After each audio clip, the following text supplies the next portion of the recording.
She's a thief and she abused Grandma for years." My cousin Morgan didn't just say it, she screamed it across the lawyer's desk. She pointed a finger right at my face and told everyone in the room that I had stolen Grandma Eleanor's diamond rings, worth $18,000. She claimed they were right there in my bag. I didn't yell back. I didn't defend myself. I just sat there, completely silent, looking her dead in the eye while my hand rested on the very bag she was screaming about. Have you ever had to sit quietly while someone lied about you to your face? Drop a comment and tell me how you kept your cool. I'm reading every single one. For 5 years, Morgan had been nothing but a digital ghost in Grandma Eleanor's life. While I was the one changing bedpans, crushing pills into applesauce, and sleeping in a chair next to the hospice bed, Morgan was busy tagging herself at brunch in Dubai and finding herself in Tulum.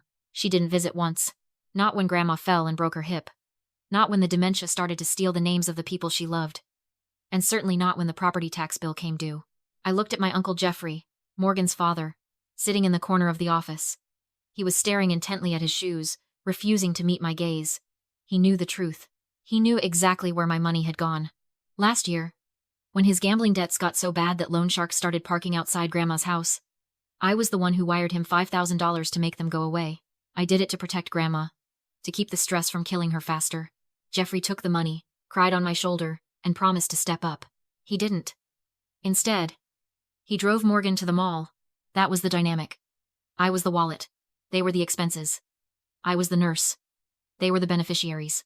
I worked 60-hour weeks as a forensic auditor, hunting down hidden assets for corporate clients, only to come home and pour my salary into keeping the roof over Grandma's head. I fixed the leaking pipes. I paid for the 24-hour care in the final weeks. I held Grandma's hand when she took her last breath. Morgan didn't even make it to the funeral. She claimed she was stuck in customs. But I saw her Instagram stories. She was at a pool party in Miami. Yet here she was, wearing black, clutching a lace handkerchief, and performing the role of the grieving granddaughter for an audience of one. Mr. Brennan, the estate attorney. She wasn't crying because she missed Grandma. She was crying because she was broke. I knew her finances better than she did. I knew she had maxed out 4 credit cards and was 2 months behind on her luxury apartment rent. She needed this inheritance like a drowning woman needs air. She's unstable, Morgan sobbed, turning to Mr. Brennan. Donna has always been jealous of me. She knew Grandma loved me more. That's why she took the rings. She wanted to hurt me. It was a masterclass in projection. She took my exhaustion, the dark circles from sleepless nights caring for a dying woman, and painted it as mental instability. She took my silence for guilt, but she made one critical calculation error. She assumed that because I was quiet, I was weak. She assumed that because I had served them for years, I would continue to serve them by taking the fall. She forgot what I do for a living. I don't listen to stories. I follow the evidence. And while she was busy building a narrative, I had been busy building a file. I looked at Jeffrey again. He shifted in his seat, wiping sweat from his forehead. He knew Morgan was lying. He knew those rings weren't in my bag. But he also knew that if Morgan didn't get that money, they were both going under. He was trading my reputation for his survival. The injustice of it burned in my chest, hot and sharp. But I didn't let it reach my face. I simply adjusted my glasses and looked back at the lawyer. They thought this was a family dispute. They didn't realize it was an audit. Donna, Mr. Brennan said, his voice cutting through the tension like a knife. He adjusted his wire-rimmed glasses and looked at me with a mixture of pity and professional obligation. Your cousin has made a very serious accusation. Do you wish to respond? The room went deadly silent. I could hear the buzzing of the fluorescent lights overhead. Morgan leaned forward in her chair, her eyes wide and hungry. She had stopped fake crying. Now, she was just watching, waiting for the explosion. She wanted me to scream. She wanted me to stand up and call her a liar. She wanted the drama because to a narcissist like Morgan, emotional reaction is currency. It's fuel. If I fought back, I validated her narrative that this was a family feud. A he-said, she-said messy squabble where the truth gets lost in the noise. But I wasn't going to give her that satisfaction. I had learned a long time ago that you cannot win an argument with someone who invents their own reality. You can't outscream a siren. You have to starve it. It's called the gray rock method. You become as boring, as unreactive, and as impenetrable as a rock. You deny them the emotional payout they feel entitled to.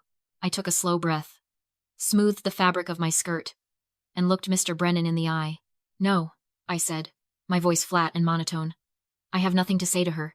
Let's proceed with the protocol. Morgan's smile faltered for a fraction of a second. She blinked, confused by the lack of resistance. She had expected a fight, and my silence threw her off rhythm. She looked at her father, Jeffrey. But he was busy wiping sweat from his upper lip with a crumpled tissue. Mr. Brennan nodded slowly. He reached into his briefcase and pulled out a single sheet of crisp white paper. He placed it in the center of the mahogany conference table. "Very well," he said. "Before we can move to the distribution of assets, or address any accusations regarding the estate, state probate law requires a formality. This is an affidavit of no possession." He tapped the paper with his pen. "By signing this document, you are stating legally, under penalty of perjury, that you are not currently in possession, nor do you have knowledge of the location, of any missing assets belonging to the estate of Eleanor Vance. Specifically, the diamond jewelry in question." Morgan didn't even hesitate. She grabbed the pen with a flourish, her movements jerky and arrogant. "I'll sign it," she announced, her voice high and self-righteous. "I have nothing to hide, unlike some people in this room." She scribbled her signature aggressively, the pen scratching loud against the paper. She pushed the document toward her father. Jeffrey hesitated, his hand shaking as he took the pen. He looked at me, then at Morgan, then at the door. He knew exactly what was happening, but he was too deep in the hole to stop climbing down.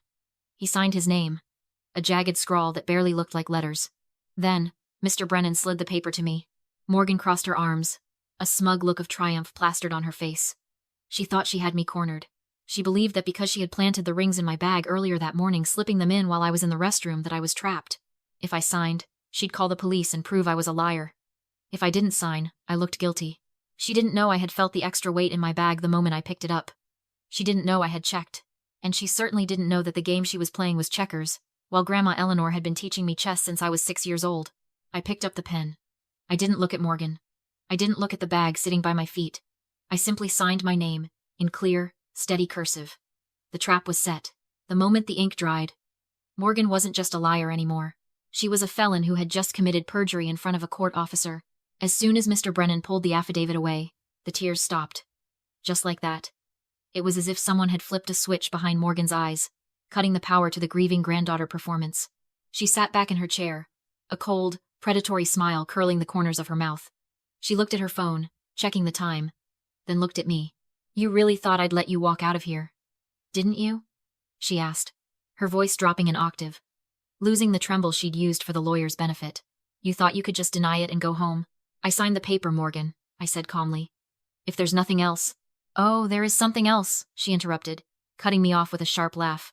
"See, I knew you'd try to weasel out of it. You're slippery, Donna. You always have been, so I made sure there wouldn't be any debate."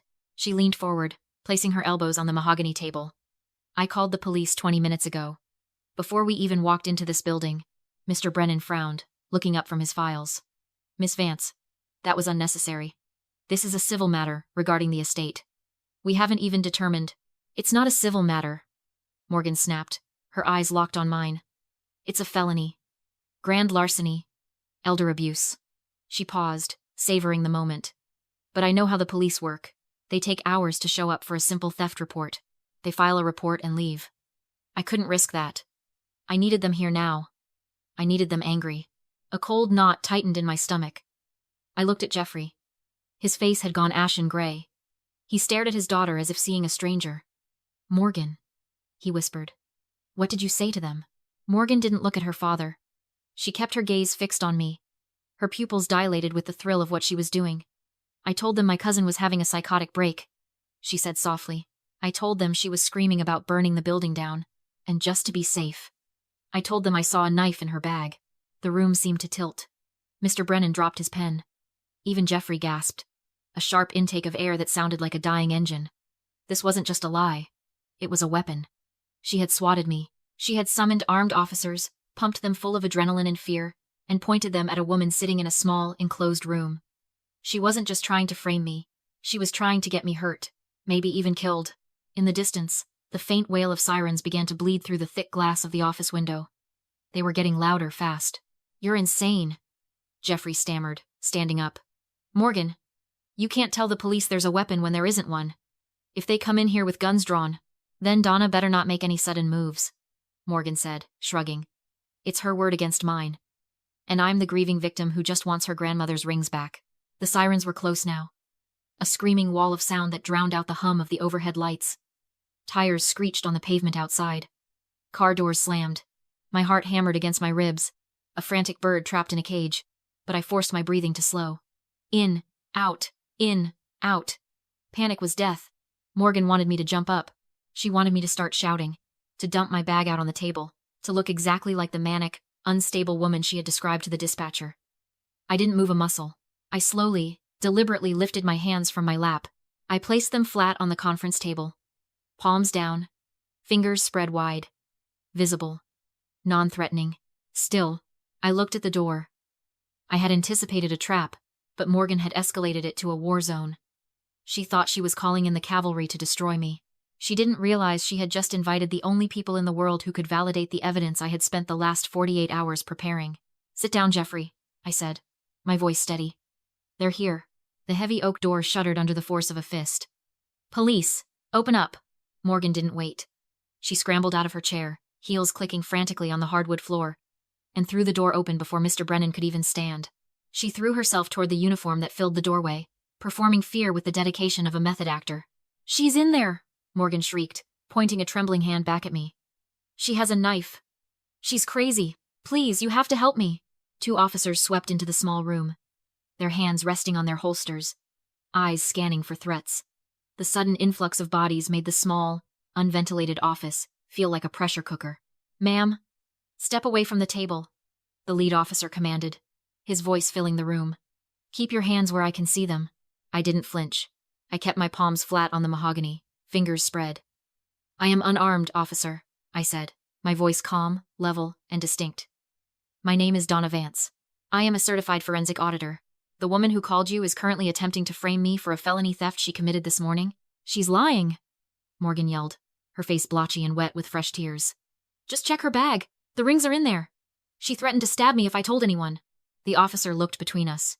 On one side, a hysterical woman in white claiming her life was in danger. On the other, a woman in a business suit sitting as still as a statue. He gestured to my bag. "Ma'am, do you consent to a search of your property?" "I do," I said. "But before you touch anything, you need to know what you're looking for." Mr. Brennan stepped forward then, placing himself between the police and the table. "Officers, I am Theodore Brennan, the executor of the estate. The jewelry in question was not stolen from a jewelry box. It was removed from a high-security wall safe, a safe that was specifically prepared for this exact scenario." The officer paused, his brow furrowing. "Prepared how?" "It was a decoy safe," Mr. Brennan said, his eyes locking onto Morgan. "Eleanor Vance suspected her assets were being targeted. So, we filled the safe with paste replicas and treated the interior with a forensic detection powder. It's invisible to the naked eye, but highly reactive to ultraviolet light." Morgan stopped crying. Her mouth opened slightly, but no sound came out. She looked down at her hands, rubbing them against her white dress instinctively. "Officer," I said, reaching into my blazer pocket slowly, "I have a UV flashlight right here. If I stole those rings, my hands will be glowing. If Morgan stole them, well, let's find out." I didn't wait for permission. I clicked the small metal cylinder on. A beam of purple light cut through the dim room. I swept it across my own hands first. Nothing. Just pale skin. I swept it over my bag. Clean. Then, I turned the beam toward Morgan. She tried to pull away, to hide her hands behind her back, but she wasn't fast enough. The light hit her, and the room gasped. Her hands weren't skin-colored anymore. They were coated in a vibrant, neon-orange slime. It looked radioactive. The dye had stained her palms, her fingertips, and the cuticles of her manicured nails. It was everywhere. I moved the light down. The handle of her pristine white designer handbag was glowing with the same aggressive orange handprints. "That dye is transfer-resistant," I explained, my voice cutting through the stunned silence. "It bonds to oils in the skin. You can't wash it off with water." "You touched the safe, Morgan. You took the rings. And then you touched your bag." The lead officer looked at Morgan's glowing hands, then at the orange smudges on her dress where she had wiped them. The tension in his posture shifted.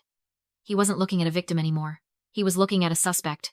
"Ma'am," the officer said to Morgan, his tone dropping the courtesy. "Open your bag. Now." The officer didn't wait for Morgan to comply. He reached for the white designer bag, his gloved hand glowing faintly orange where he touched the handle. He dumped the contents onto the table. Lipstick, a wallet, a phone, and there, tumbling out with a heavy clatter, were 3 velvet pouches. He opened the first one. A diamond solitaire ring. He shone his own flashlight on it. It glowed orange. "That's enough," the officer said, his voice hard. Morgan Vance, you are under arrest for grand larceny and filing a false police report. He reached for his cuffs, the metal rattling in the small room. This was it. The end of the road. But Morgan wasn't done. She had one card left. The nuclear option she used whenever cornered. The one shield she knew society was terrified to crack. She screamed. It wasn't a scream of fear. It was a scream of pure, weaponized victimhood. She grabbed her stomach and doubled over, hyperventilating. No, you can't. I'm pregnant, she wailed, looking up at the officers with wide, terrified eyes. I'm 8 weeks along. It's high risk. The stress. You'll kill the baby. If you cuff me. You're endangering my child. The officer froze. His hand hovered over his belt. In today's climate, no cop wanted to be the one on the news dragging a screaming pregnant woman out of a lawyer's office. It was a liability nightmare. Uncle Jeffrey, who had been shrinking into his chair, suddenly sprang to life. He saw the lifeline Morgan had thrown. She's telling the truth, he stammered, standing up. She told me yesterday. She's delicate. You can't arrest her like this. We need an ambulance, not a squad car. Morgan sobbed harder, clutching her belly. Please.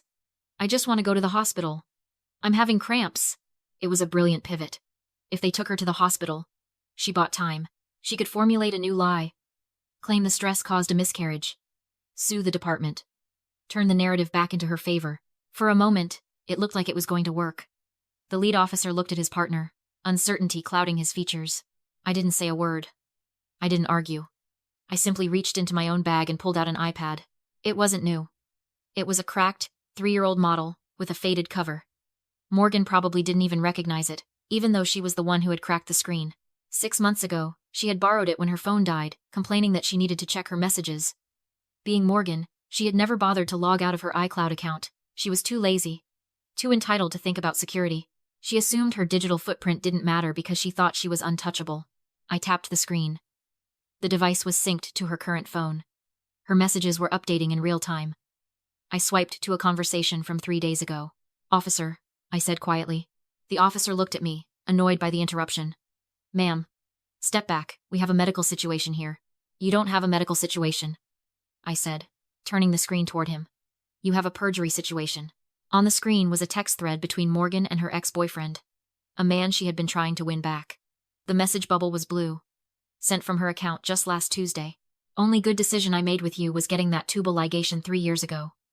Best investment of my life. No kids, no traps, no problem. The officer read the text. He read it twice. Then he looked down at Morgan, who was still clutching her stomach, rocking back and forth, moaning about cramps.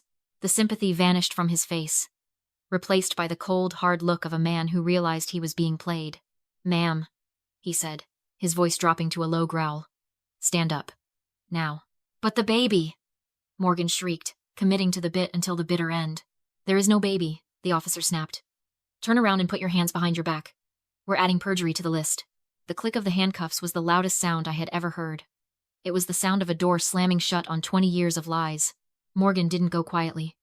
She kicked, screamed, and spat, dragging her heels against the hardwood floor as the officers hauled her out of the office. Her wails about my baby and my rights echoed down the hallway until the heavy door finally clicked shut, sealing the noise out. The silence that followed was heavy, ringing in my ears. The air conditioning was still broken, the room still stifling, but the temperature seemed to drop 10 degrees. It was just me, Mr. Brennan, the remaining officer, and Uncle Jeffrey. Jeffrey stood in the corner, trembling. He looked at the empty doorway where his daughter had just vanished. Then he looked at me. Slowly, painfully, he sank to his knees.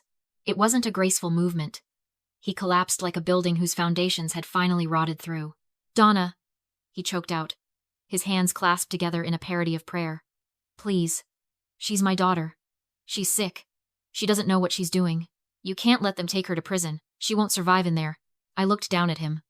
For 20 years, I had seen this man as a victim. A sad, unlucky uncle who just couldn't catch a break. I had pitied him. I had covered for him. I had paid his debts because I thought he was just weak. Now, looking at him groveling on the carpet, I realized I had been wrong. He wasn't weak. He was a parasite. I'm not pressing charges, Jeffrey, I said coldly. His head snapped up, hope flooding his watery eyes. Oh, thank God. Thank you, Donna. I knew you were family. I knew. I'm not pressing charges because I don't have to, I interrupted. my voice slicing through his relief. The state is pressing charges. Grand larceny. Perjury. Filing a false report. Those aren't personal grievances, Jeffrey. Those are crimes against the state. It's out of my hands. You can drop the complaint, he begged, crawling a few inches toward me. Tell them it was a misunderstanding. I'll pay you back. I'll get a loan. I swear. A loan? I laughed, a dry, humorless sound. From whom? Another shark? Or were you planning to use the money from the house sale? I walked over to the table and picked up one last piece of paper. It was a thermal printout, small and crinkled. You want to talk about misunderstandings? I asked. Let's talk about this morning. The Decoy safe didn't just have die packs. It had a digital access log. I held the paper in front of his face. At 8 a.m., someone tried to access the safe. They didn't use Grandma's birthday. They didn't use Morgan's birthday. They entered 0412. That's April 12th. That's your birthday, Jeffrey. His face went from pale to ghostly white. You tried to open it first, I said, my voice devoid of mercy. You tried to steal the rings yourself, but you couldn't get it open because the mechanism was jammed. So you went and got Morgan. You told her the code. You drove her here. You waited in the car while she did your dirty work. I turned to the police officer who was busy writing in his notebook. Officer, I said, handing him the printout. This is the access log from the safe. It places Mr. Vance at the scene of the crime, attempting to bypass security measures immediately prior to the theft. Jeffrey made a sound like a wounded animal. Donna, no. I drove her, that's all. I didn't touch anything. You drove her to the pawn shop 5 years ago, too, I said. I saw the logs. You watched her steal from your own mother and you said nothing because you needed a cut. Your silence wasn't love, Jeffrey. It was accomplice liability. And today, you're going to pay the bill. The officer stepped forward, unhooking his second pair of cuffs. Sir, stand up and place your hands behind your back. I didn't watch them take him away. I picked up my bag, nodded to Mr. Brennan, and walked out the door. The heat outside hit me, humid and heavy. But for the first time in years, I could breathe. I pulled out my phone and dialed the number for the real estate agent Grandma had recommended. Hi, I said when she answered. I'm ready to list the house.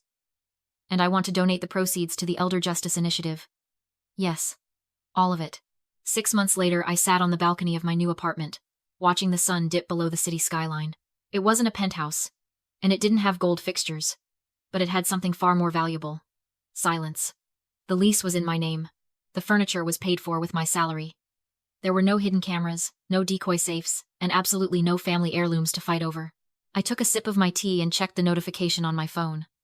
The wire transfer had cleared.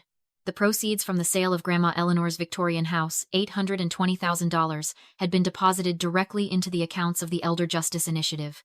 It was the largest single donation in their history. I didn't keep a dime. I didn't want their money. I didn't want anything that tied me to a lineage of greed and betrayal. I had my own savings, my own career, and my own integrity. That was enough. As for the family I left behind, justice had been swift and unsentimental. Morgan is currently serving a 3-year sentence at the state correctional facility. It turns out that judges don't look kindly on people who waste police resources with fake weapon reports, especially when they commit perjury in the process. Her influencer career ended the moment her mugshot hit the internet. She finally got the fame she wanted, just not the kind she could monetize. Uncle Jeffrey avoided jail time by pleading guilty and turning state's witness against a local loan shark he'd been involved with. But he lost everything else. He's bankrupt, on probation, and working double shifts at a warehouse to pay off his restitution fees. He sends me letters sometimes, begging for a second chance. I return them unopened. People ask me if I feel sad about losing my family. They ask if it's lonely without the Sunday dinners and the holiday gatherings. I tell them the truth. I didn't lose a family. I lost a group of people who mistook my kindness for weakness and my silence for submission. I lost a burden I was never meant to carry. Grandma Eleanor used to say that the best revenge is a life well lived. I think she was right. But I'd add a footnote to that. The best revenge is living well, sleeping soundly, and knowing that when the wolves came to the door, you didn't run.